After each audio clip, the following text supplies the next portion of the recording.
It's June in the kitchen garden and greenhouse, and we have so much to harvest. I'm so excited. I'm going to show you exactly what I do to share it with the neighbors. We're going to talk about seed storage. We're actually going to mulch our potatoes, and then we are going to sow some seeds in the greenhouse. There's still a ton to do in the greenhouse, even though it's summer. Let's go.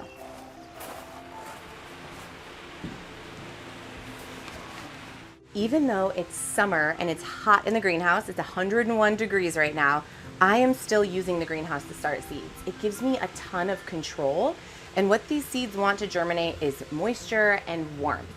Additionally, we get a ton of pests in the garden and weeds and just things happening, so it's much safer to sow my seeds inside and then transplant them out when they get like 1 or 2 sets of true leaves. They're not going to be in here for long, but they do allow me to get things going. This greenhouse, I'm telling you, year round, I've got a use for it. So today we're sowing sunflowers and pumpkins, but I just love sunflowers because they add a lot of structure and height to the garden. These are so easy to sow. Now, this is a rule I typically break. People say sunflowers have to be direct sown. They don't like their roots disturbed. And I have done this a million times. Sunflowers are completely fine to get started as long as you're just really gentle with them when you transplant them. As you guys know, I always pre-moisten my soil, and these are in little soil blocks, which I taught you how to make back in January. And they are big enough for these guys to get started and then gently be transplanted into the main garden. We're also gonna sow some pumpkins today. These are really big pumpkin seeds, but what kids don't love a pumpkin patch come, September, October.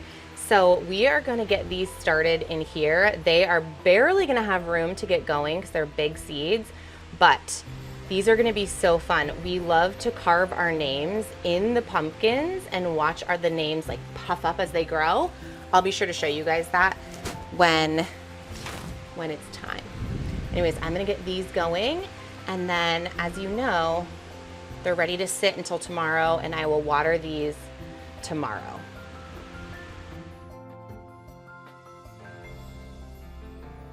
A quick outside task we're gonna tackle today is adding some mulch to our potatoes.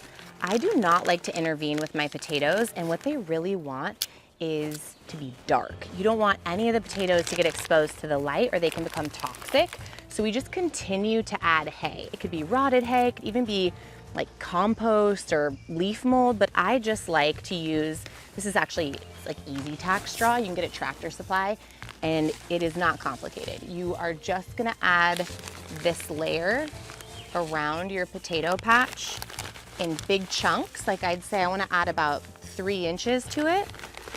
And so we just keep this going. The straw we added when we first planted these potatoes has already started to decompose, and it's already mixing in with the soil. So this is going to it's gonna top everything off, keep it nice and dark, and actually cool in the soil as the weather warms up.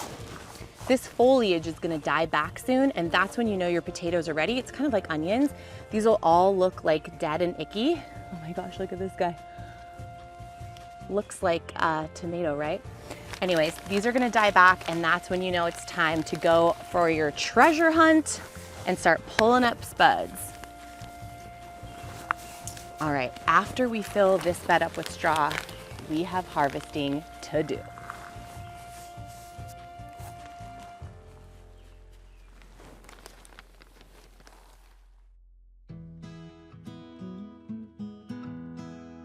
Okay, one of my favorite things about the garden is getting to share it with others. When we had our first garden, it was in this there was just 2 raised beds outside of a townhouse. We had no yard, and we shared absolutely everything we grew with the neighbors by creating these bundles.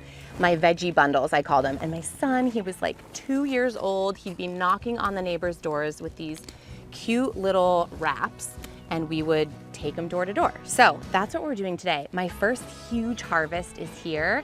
I've got arugula, lemon balm, onions. I'm gonna gather it all up and then bundle it and show you exactly what I do. The basis of all of these bundles is just like what a florist uses, some brown paper. and we will kind of figure it out as we go.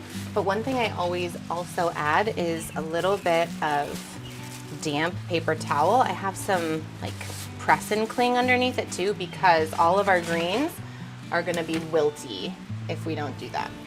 So we're gonna start out with some greens. You don't have to wash anything. Everyone knows what they're getting is straight from the garden. You just wanna arrange it in a really pretty way so that it's like they're getting a bouquet of deliciousness. So we've got those greens as the backdrop, and then this big, beautiful purple cauliflower. I'm actually going to cut some of these away so that they can see it when they get this beautiful gift. Okay, next, let's see, I'm gonna scoot it up a little bit. We will add in our onions, and I'm actually gonna pop these up here like this so they can see them. And then we've got to find a way to hold it all together. So this is where things get interesting. Start to fold and get creative. I really want this towel up here, creating a little barrier for moisture. So promise it comes together. And then, once you kind of have a fun little bouquet shape, you're gonna take some twine and tie it all together.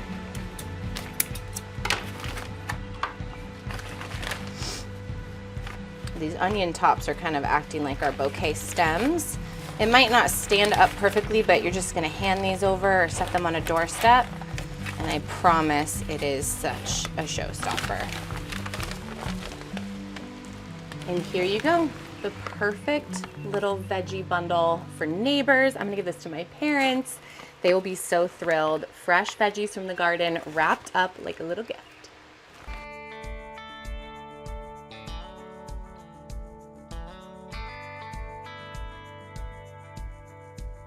One of the frequently asked questions that I get is how I save my seeds and how I store them.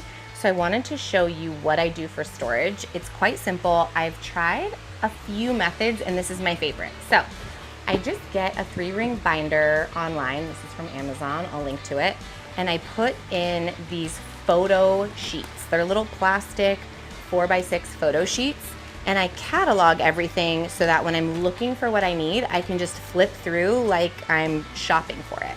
It's super easy to use, and all you do is take like 2 packets of seeds, put them back to back, and slip them in the case. It is so simple. Then you're utilizing both sides of your slip. I like to alphabetize my seeds. They're not alphabetized right now because who has time for that during spring and summer? But ideally, this is categorized in a way that works for you. Alphabetized or by season or by crop. Anyways, this keeps everything temperature controlled as well because I keep my binder inside in my laundry room where it's cool, it's dark, it's temp controlled, it's not hot like in the greenhouse. And that's it. It's super simple and easy. You can add to it, amend it, works like a charm. All right, I'm gonna take this inside and I look forward to seeing you next month.